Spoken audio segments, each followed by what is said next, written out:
कळलं का? आता पेज नंबर 16 वरती तुम्हाला एक चार्ट दिलेला आहे जो पॉझिटिव्ह, कंपॅरेटिव्ह आणि सुपरलेटिव्हचा चार्ट आहे, ज्याच्यामध्ये आपल्याला कोणत्या पण एका डिग्रीमध्ये शब्द दिलेला आहे, आपल्याला त्याचं लिहायचं आहे त्या शब्दाचं विशेषणाचं. कळलं का?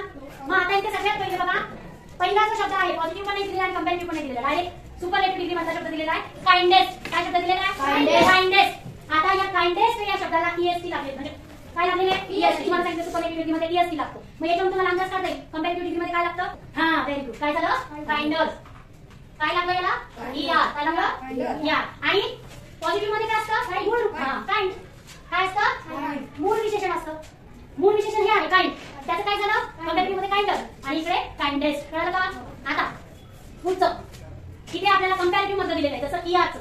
मग आपण इकडचं करूया. सुपरलेटिव्ह मध्ये काय येते? काय लागतं? मग काय होईल? एलटीएस. काय होईल? एलटीएस. कळलं? आता त्याचं मूळ काय असेल बरं? मग मूळ विशेषण कोणतं असेल? हेल्दी. आता पुढे इथे नियर दिलंय. आता त्याचा कंपॅरेटिव्ह मध्ये काय? नियरर. Very good. आणि इथे काय? काही राजा नियरेस्ट. काही नियरेस्ट. कळलं का?